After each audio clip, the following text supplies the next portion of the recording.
أعوذ بالله من الشيطان الرجيم. بسم الله الرحمن الرحيم. ما زلنا في الختمة الثانية للأصبهاني عن ورش على قصر منفصل، ونأخذ في هذه المرة إن شاء الله تعالى من أول سورة الرعد، والله المستعان. أعوذ بالله من الشيطان الرجيم. بسم الله الرحمن الرحيم. ألف لام ميم را، تلك آيات الكتاب والذي أنزل إليك من ربك الحق ولكن أكثر الناس لا يؤمنون.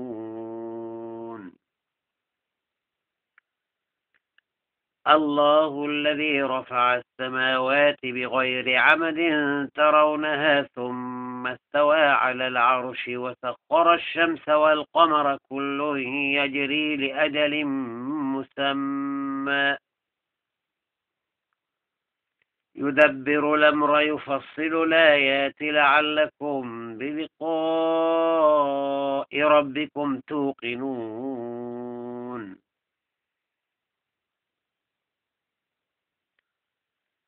وهو الذي مد الأرض وجعل فيها رواسي وأنهارا ومن كل الثمرات جعل فيها زوجين اثنين يغشي الليل النهار إن في ذلك لآيات لقوم يتفكرون. وفي الأرض قطع متجاورات وجنات من أعناب وزرع ونخيل صنوان وغير صنوان تسقى بماء واحد. وفي الأرض قطع متجاورات وجنات من أعناب وزرع ونخيل صنوان وغير صنوان تسقى بماء واحد ونفضل بعضها على بعض في الأكل. تسقى بماء واحد ونفضل بعضها على بعض في الأكل إن في ذلك لآيات لقوم يعقلون. وإن تعجب فعجب قولهم أإذا كنا ترابا إنا لفي خلق جديد. أولئك الذين كفروا بربهم وأولئك الأغلال في أعناقهم وأولئك أصحاب النار هم فيها خالدون. ويستعجلونك بالسيئة قبل الحسنة وقد خلت من قبلهم المثلات وإن ربك لذو مغفرة للناس على ظلمهم وإن ربك لشديد العقاب. ويقول الذين كفروا لولا أنزل عليه آية من ربه إنما أنت منذر ولكل قوم هاد. الله يعلم ما تحمل كل أنثى وما تغيض الأرحام وما تزداد وكل شيء عنده بمقدار. عالم الغيب والشهادة الكبير المتعال. سواء منكم من سر القول ومن جهر به ومن هو مستخف بالليل وسارب بالنهار له معقبات من بين يديه ومن خلفه يحفظونه من أمر الله. إن الله لا يغير ما بقوم حتى يغيروا ما بأنفسهم. وإذا أراد الله بقوم سوءا فلا مرد له وما لهم من دونه من وال. هو الذي يريكم البرق خوفا وطمعا وينشئ السحاب الثقال ويسبح الرعد بحمده والملائكة من خيفته ويرسل الصواعق فيصيب بها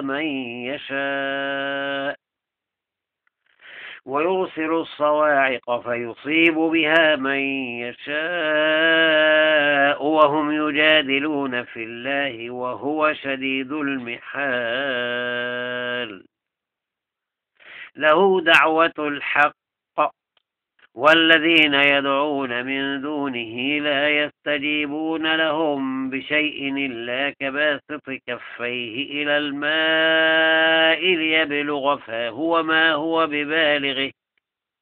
وما دعاء الكافرين إلا في ضلال. ولله يسجد من في السماوات والأرض طوعا وكرها وظلالهم بالغدو ولا صال. قل من رب السماوات والأرض قل الله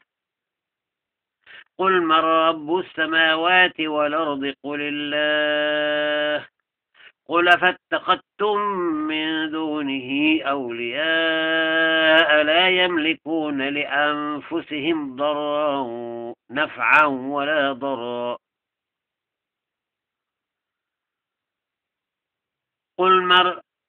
قل من رب السماوات والأرض قل الله قل فاتخذتم من دونه أولياء لا يملكون لأنفسهم نفعا ولا ضرا. قل هل يستوي الأعمى والبصير أم هل تستوي الظلمات والنور أم جعلوا لله شركاء خلقوا كخلقه فتشابه الخلق عليهم. قل الله خالق كل شيء وهو الواحد القهار.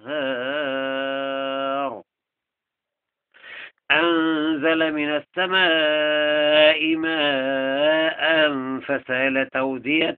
بقدرها فاحتمل السيل زبدا رابيا. أنزل من السماء ماء فسالت أودية بقدرها فاحتمل السيل زبدا رابيا ومما توقدون عليه في النار ابتغاء حلية أو متاع زبد مثله كذلك يضرب الله الحق والباطل. فأما الزبد فيذهب جفاء وأما ما ينفع الناس فيمكث في الأرض كذلك يضرب الله الأمثال للذين استجابوا لربهم الحسنى والذين لم يستجيبوا له لو أن لهم ما في الأرض جميعا ومثله معه لافتدوا به أولئك لهم سوء الحساب ومأواهم جهنم وبئس المهاد. أفمن يعلم أنما أنزل إليك من ربك الحق كمن هو أعمى إنما يتذكر أولو الألباب الذين يوفون بعهد الله ولا ينقضون الميثاق والذين يصلون ما أمر الله به أن يوصل ويخشون ربهم ويخافون سوء الحساب.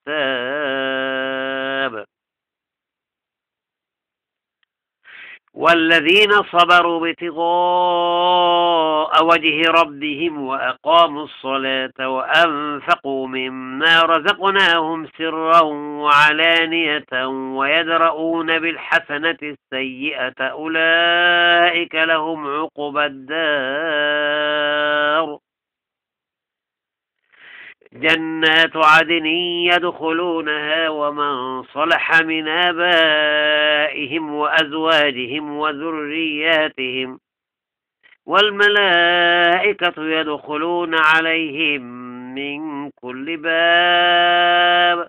سلام عليكم بما صبرتم فنعم عقبى الدار. والذين ينقضون عهد الله من بعد ميثاقه ويقطعون ما أمر الله به أن يوصل ويفسدون في الأرض أولئك لهم اللعنة ولهم سوء الدار. الله يبسط الرزق لمن يشاء ويقدر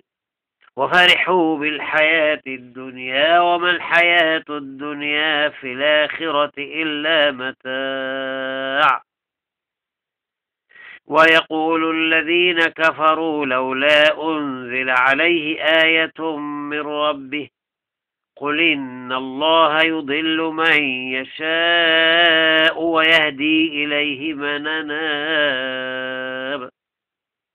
الذين آمنوا وتطمئن قلوبهم بذكر الله ألا بذكر الله تطمئن القلوب. الذين آمنوا وعملوا الصالحات طوبى لهم وحسن مآب.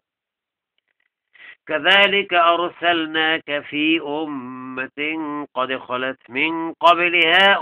لتتلو عليهم الذي أوحينا إليك وهم يكفرون بالرحمن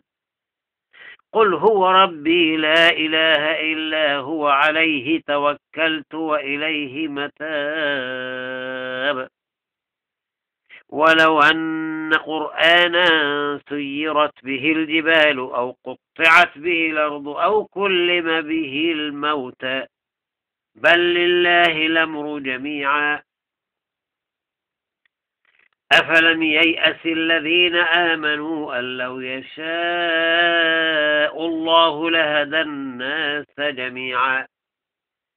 ولا يزال الذين كفروا تصيبهم بما صنعوا قارعة أو تحل قريبا من دارهم حتى يأتي وعد الله إن الله لا يخلف الميعاد.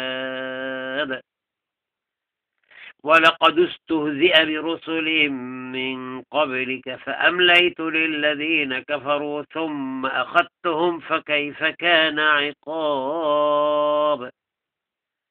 أفمن هو قائم على كل نفس بما كسبت وجعلوا لله شركاء قل سموهم أم تنبئونه بما لا يعلم في الأرض أم بظاهر من القول بل زين للذين كفروا مكرهم وصدوا عن السبيل ومن يضلل الله فما له من هاد. لهم عذاب في الحياة الدنيا ولعذاب الآخرة أشق وما لهم من الله من واق.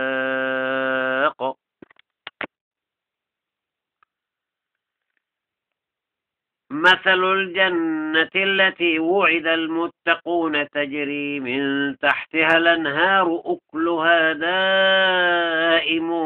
وظلها تلك عقبى الذين اتقوا وعقبى الكافرين النار. والذين آتيناهم الكتاب يفرحون بما أنزل إليك ومن الأحزاب من ينكر بعضه قل إنما أمرت أن أعبد الله ولا أشرك به إليه أدعو وإليه مآب وكذلك أنزلناه حكما عربيا ولئن اتبعت أهواءهم بعدما جاءك من العلم ما لك من الله من ولي ولا واق ولقد أرسلنا رسلا من قبلك وجعلنا لهم أزواجا وذرية وما كان لرسول أن ياتي بآية إلا بإذن الله لكل أجل كتاب يمحو الله ما يشاء ويثبت وعنده أم الكتاب وإما نرينك بعض الذي نعدهم يمحو الله ما يشاء ويثبت وعنده أم الكتاب وإما نرينك بعض الذي نعدهم أو نتوفينك فإنما عليك البلاغ وعلينا الحساب أولم يروا أنا ناتي الأرض ننقصها من أطرافها أولم يروا أنا ناتي الأرض ننقصها من أطرافها والله يحكم لا معقب لحكمه وهو سريع الحساب وقد مكر الذين من قبلهم فلله المكر جميعا يعلم ما تكسب كل نفس وسيعلم الكافر لمن عقب الدار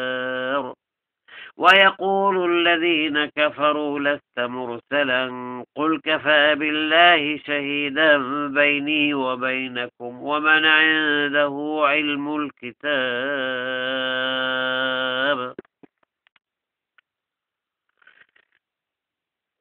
ويقول الذين كفروا لست مرسلا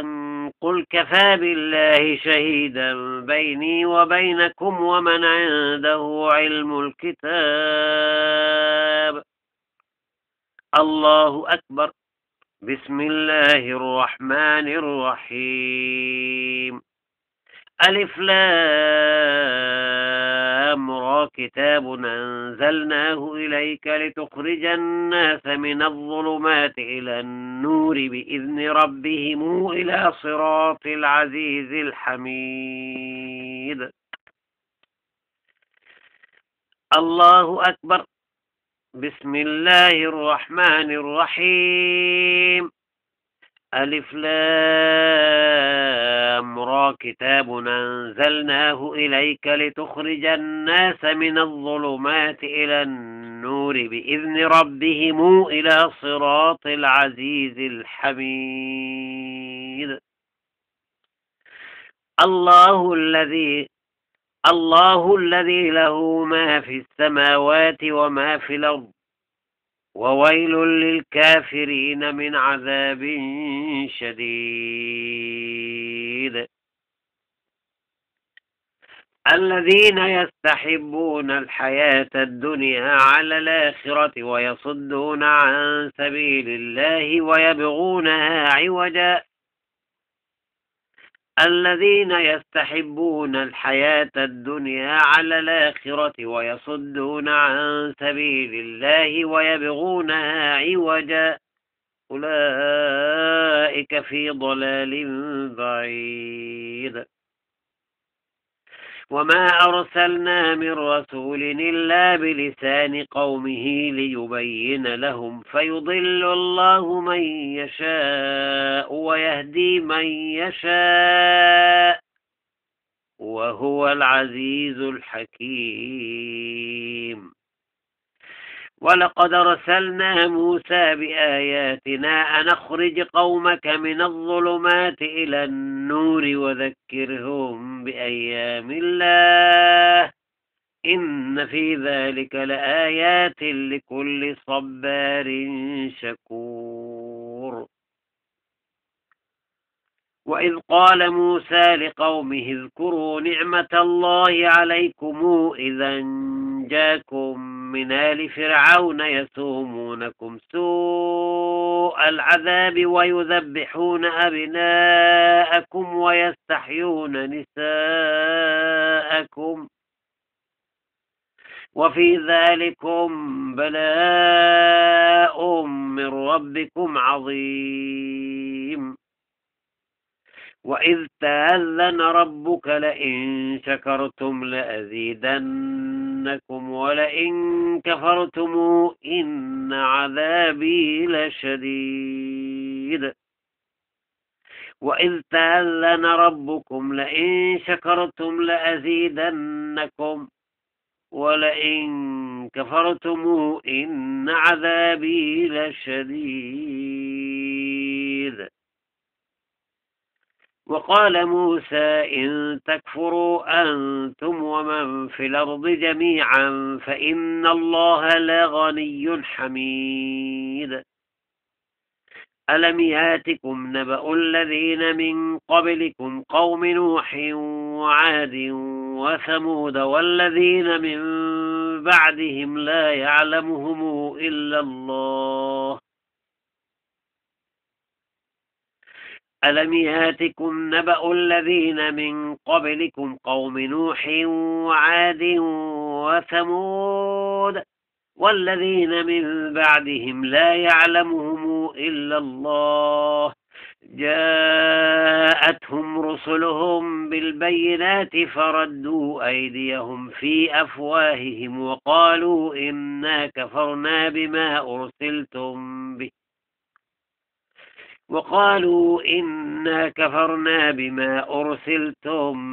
به وإنا لفي شك مما تدعوننا إليه مريب.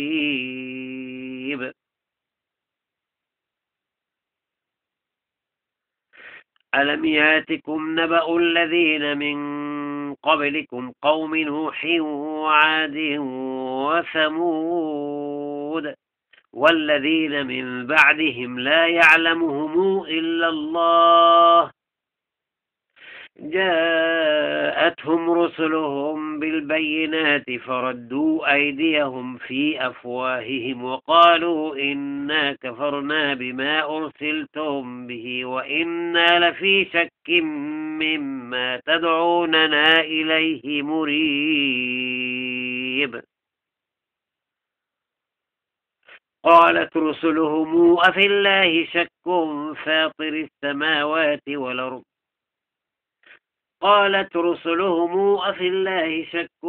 فاطر السماوات والأرض يدعوكم ليغفر لكم من ذنوبكم ويوخركم إلى أجل مسمى قالوا إن أنتم إلا بشر مثلنا تريدون أن تصدونا عما كان يعبد آباؤنا فاتونا بسلطان مبين. قالت لهم رسلهم إن نحن إلا بشر مثلكم ولكن الله يمن على من يشاء من عباده. قالت لهم رسلهم إن نحن إلا بشر مثلكم ولكن الله يمن على من يشاء من عباده وما كان لنا أن ناتيكم بسلطان إلا بإذن الله وعلى الله فليتوكل المؤمنون. وما لنا ألا نتوكل على الله وقد هدانا سبلنا وما لنا ألا نتوكل على الله وقد هدانا سبلنا ولنصبرن على ما آذيتمونا وعلى الله فليتوكل المتوكلون. وقال الذين كفروا لرسلهم لنخرجنكم من أرضنا أو لتعودن في ملتنا فأوحى إليهم ربهم لنهلكن الظالمين ولنسكننكم الأرض من بعدهم ذلك لمن خاف مقامي وخاف وعيد. واستفتحوا وخاب كل جبار عنيد من ورائه جهنم ويسقى من ماء صديد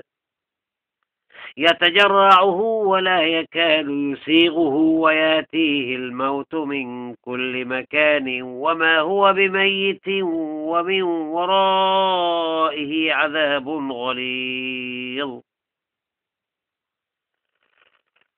مثل الذين كفروا بربهم أعمالهم كرماد اشتدت به الرياح في يوم عاصف لا يقدرون مما كسبوا على شيء ذلك هو الضلال البعيد.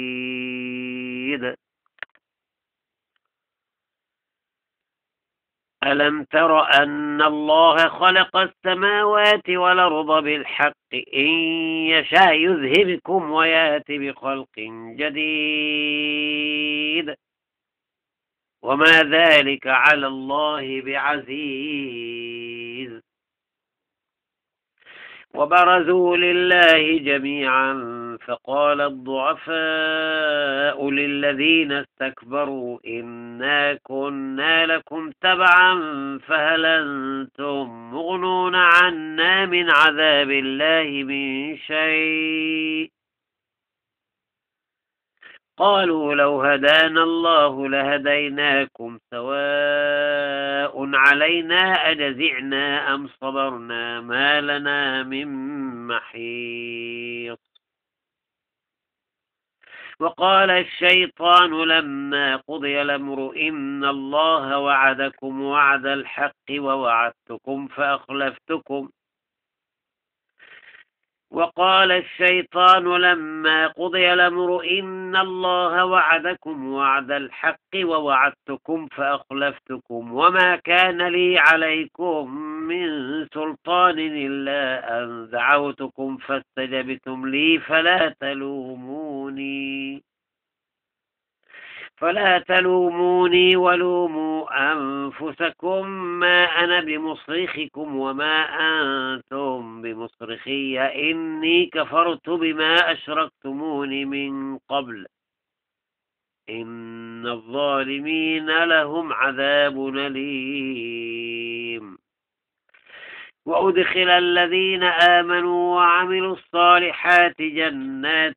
تجري من تحتها الأنهار خالدين فيها بإذن ربهم تحيتهم فيها سلام. ألم تر كيف ضرب الله مثلا كلمة طيبة كشجرة طيبة ألم تر كيف ضرب الله مثلا كلمة طيبة كشجرة طيبة أصلها ثابت وفرعها في السماء تؤتي أكلها كل حين بإذن ربها ويضرب الله الأمثال للناس لعلهم يتذكرون. ومثل كلمة خبيثة كشجرة خبيثة اجتثت من فوق الأرض ما لها من قرار يثبت الله الذين آمنوا بالقول الثابت في الحياة الدنيا وفي الآخرة ويضل الله الظالمين ويفعل الله ما يشاء. ألم تر إلى الذين بدلوا نعمة الله كفرا وأحلوا قومهم دار البوار جهنم يصلونها وبئس القرار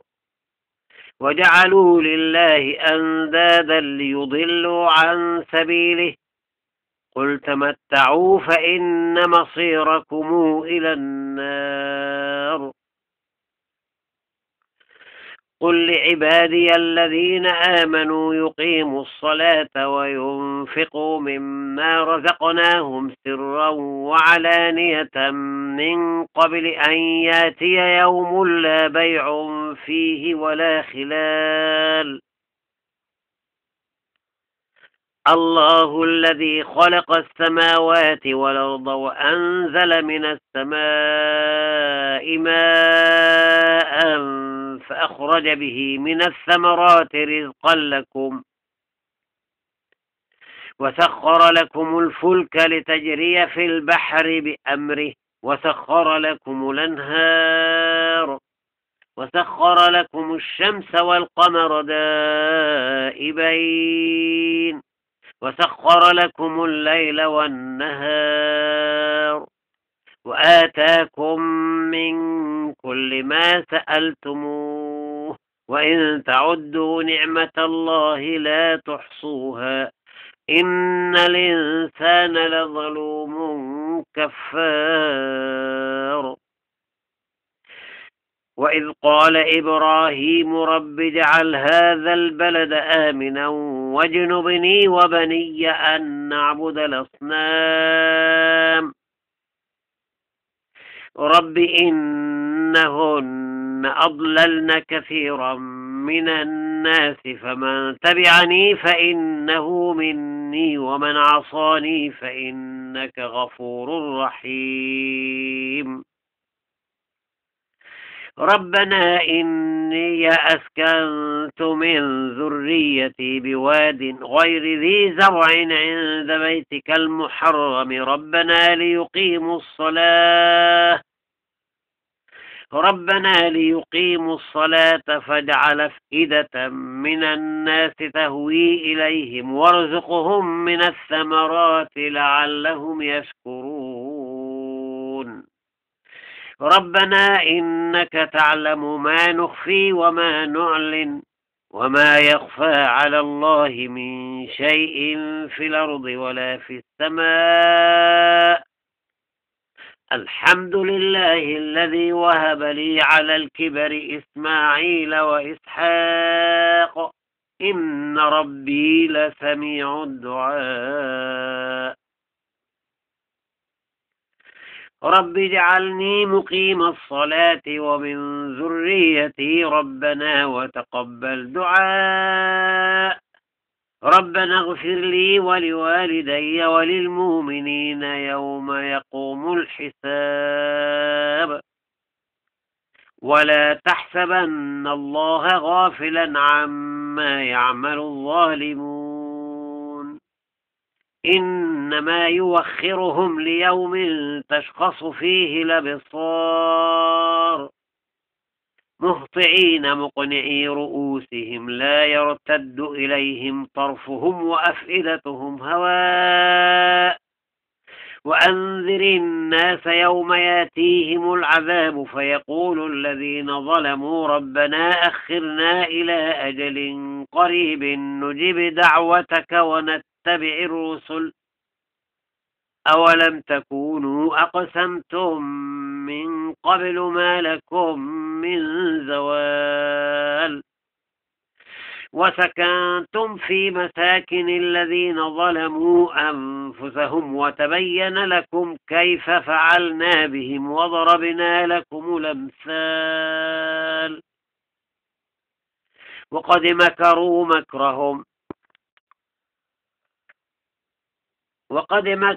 مكرهم وعند الله مكرهم وإن كان مكرهم لتزول منه الجبال فلا تحسبن الله مخلف وعده رسله إن الله عزيز ذو انتقام يوم تبدل الأرض غير الأرض والسماوات وبرزوا لله الواحد القهار وترى المجرمين يومئذ مقرنين في الأصفاد سرابيلهم من قطران وتغشى وجوههم النار ليجزي الله كل نفس ما كسبت إن الله سريع الحساب هذا بلاغ للناس ولينذروا به وليعلموا أنما هو إله واحد وليذكر أولو الألباب الله أكبر بسم الله الرحمن الرحيم ألف لام را تلك آيات الكتاب وقرآن مبين ربما يود الذين كفروا لو كانوا مسلمين فذرهم يأكلوا ويتمتعوا ويلههم الأمل فسوف يعلمون ذرهم يأكلوا ويتمتعوا ويلههم الأمل فسوف يعلمون وما أهلكنا من قرية إلا ولها كتاب معلوم ما تسبق من أمة أجلها وما يستاخرون وقالوا يا أيها الذي نزل عليه الذكر إنك لمجنون لو ما تأتينا بالملائكة إن كنت من الصادقين ما تنزل الملائكة إلا بالحق وما كانوا إذا منظرين إنا نحن نزلنا الذكر وإنا له لحافظون ولقد أرسلنا من قبلك في شيع الأولين وما ياتيهم من رسول إلا كانوا به يستهزئون كذلك نسلكه في قلوب المجرمين لا يؤمنون به وقد خلت سنة الأولين ولو فتحنا عليهم بابا من السماء فظلوا فيه يعرجون لقالوا إنما سكرت أبصارنا بل نحن قوم مسحورون ولقد جعلنا في السماء بروجا وزيناها للناظرين وحفظناها من كل شيطان رجيم إلا من استرق السمع فأتبعه شهاب مبين والأرض مددناها وألقينا فيها رواسي وأنبتنا فيها من كل شيء موزون وجعلنا لكم فيها معايش ومن لستم له برازقين وإن من شيء إلا عندنا خزائنه وما ننزله إلا بقدر معلوم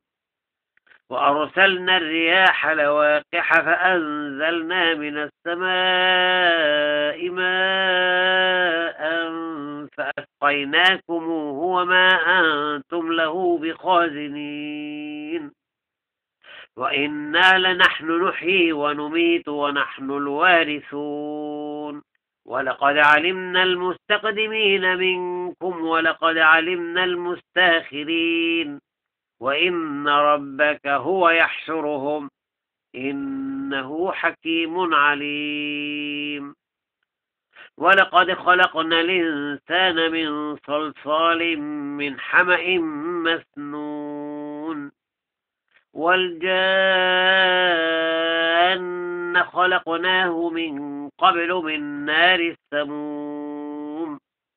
وإذ قال ربك للملائكة إني خالق بشرا من صلصال من حمأ مسنون فإذا سويته ونفخت فيه من روحي فقعوا له ساجدين فسجد الملائكة كلهم أجمعون إلا إبليس أبى أن يكون مع الساجدين قال يا إبليس ما لك ألا تكون مع الساجدين قال لم أكن لأسجد لبشر خلقته من صلصال من حمأ مسنون قال فاخرج منها فإنك رجيم وإن عليك اللعنة إلى يوم الدين قال رب فأنظرني إلى يوم يبعثون قال فإنك من المنظرين إلى يوم الوقت المعلوم قال رب بما أغويتني لأزينن لهم في الأرض ولأغوينهم أجمعين إلا عبادك منهم المخلصين قال هذا صراط علي مستقيم إن عبادي ليس لك عليهم سلطان إلا من اتبعك من الغاوين وإن جهنم لموعدهم أجمعين لها 7 أبواب لكل باب منهم جزء مقسوم إن المتقين في جنات وعيون ادخلوها بسلام آمنين إن المتقين في جنات وعيون ادخلوها بسلام آمنين ونزعنا ما في صدورهم من غل إخوانا على سرر متقابلين لا يمسهم فيها نصب وما هم منها بمخرجين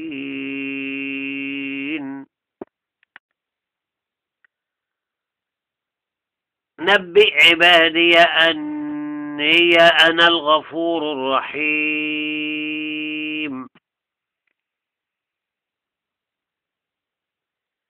وأن عذابي هو العذاب الأليم ونبئهم عن ضيف إبراهيم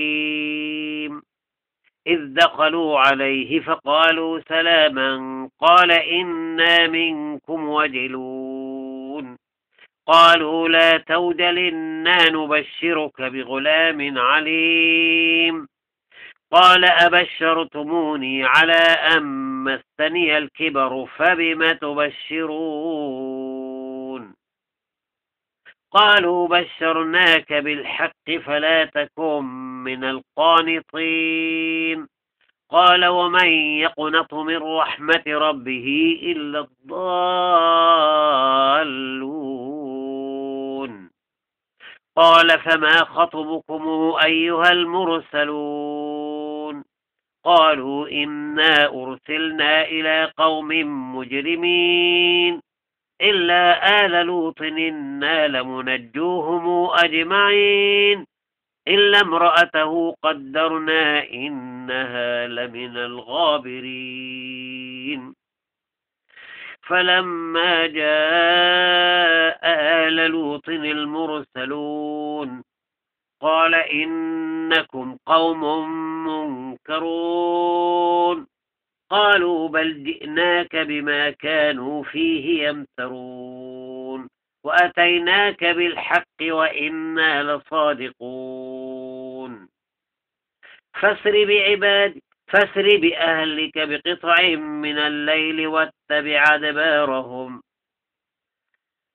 بأهلك بقطع من الليل واتبع أدبارهم ولا يلتفت منكم أحد وامضوا حيث تؤمرون وقضينا إليه ذلك الأمر أن دابر هؤلاء مقطوع مصبحين. وجاء أهل المدينة يستبشرون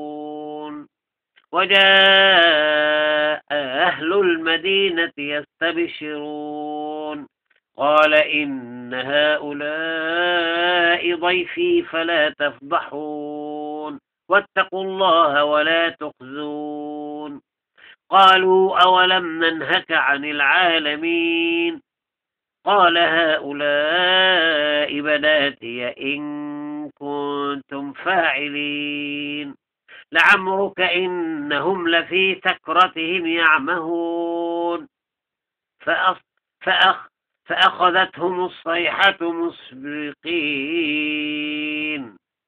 لعمرك إنهم لفي سكرتهم يعمهون فأخذتهم الصيحة مشرقين فجعلنا عاليها سافلها وأمطرنا عليهم حجارة من سجيل إن في ذلك لآيات للمتوسمين وإنها لبسبيل مقيم إن في ذلك لآية للمؤمنين إن في ذلك لآية للمؤمنين وإن كان أصحاب الأيكة لظالمين فانتقمنا منهم وإنهما لبإمام مبين.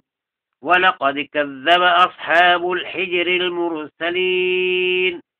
وآتيناهم آياتنا فكانوا عنها معرضين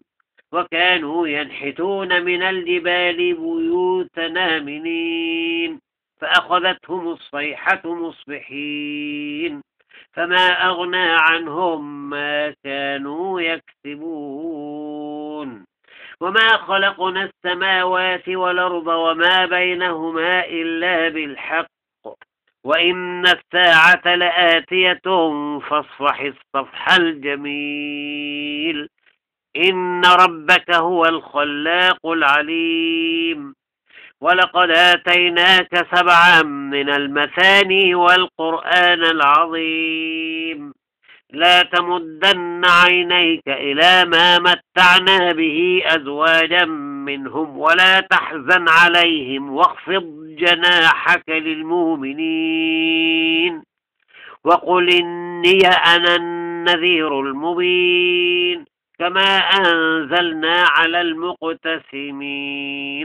الذين جعلوا القرآن عضين فوربك لنسألنهم أجمعين عما كانوا يعملون فاصدع بما تومر وأعرض عن المشركين إنا كفيناك المستهزئين الذين يجعلون مع الله إلها آخر فسوف يعلمون. ولقد نعلم أنك يضيق صدرك بما يقولون